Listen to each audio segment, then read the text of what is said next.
पंचनामा न्यूज, सर्वसामान्य जनतेचा बुलंद आवाज. तरुणीशी बोलल्यावरून वाद, झटापटीत काकाचा मृत्यू, आरोपी अटकेत.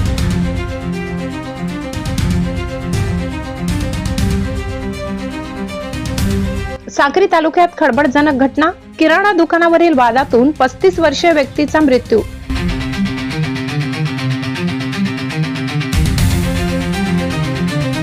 साक्री तालुक्यातील हनुमंतपाडा येथे तरुणीशी बोलण्याच्या वादातून एका तरुणाने तरुणीच्या काकाचा जीव घेतल्याची धक्कादायक घटना घडली.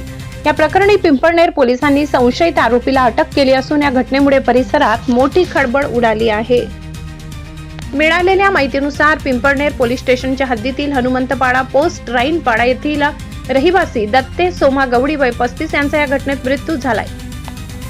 या प्रकरणी किसन गुलाब साबळे वय 22 या तरुणाला पोलिसांनी ताब्यात घेतले असून त्याच्या विरोधात गुन्हा दाखल करण्यात आलाय.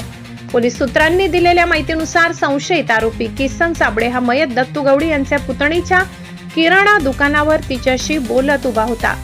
ते पाहून दत्तू गवडी यांनी त्याला हटकले आणि येथून निघून जा असे सांगितले. यानंतर दत्तू गवडी तेथून आपल्या घरी गेले. मात्र सुमारे 15 मिनिटांनंतर दत्तू गवडी पुन्हा किराणा दुकानावर आले असता आरोपी किसन साबळे तेथेच उभा असल्याचे दिसले. यावेळी दोघांमध्ये पुन्हा शाब्दिक वाद झाला.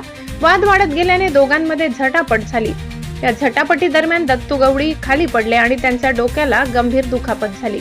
या दुखापतीमुळे त्यांचा जागीच मृत्यू झाल्याचे सांगितले जात आहे. घटनेची माहिती मिळताच पिंपळनेर पोलिसांनी तातडीने घटनास्थळी धाव घेतली.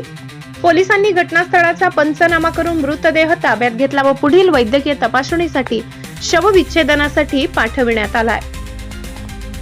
तसेच संशयित आरोपी किसन गुलाब साबळे याला ताब्यात घेऊन चौकशी सुरू करण्यात आली. या घटनेनंतर हनुमंतपाडा परिसरात काही काळ तणावाचे वातावरण निर्माण झाले.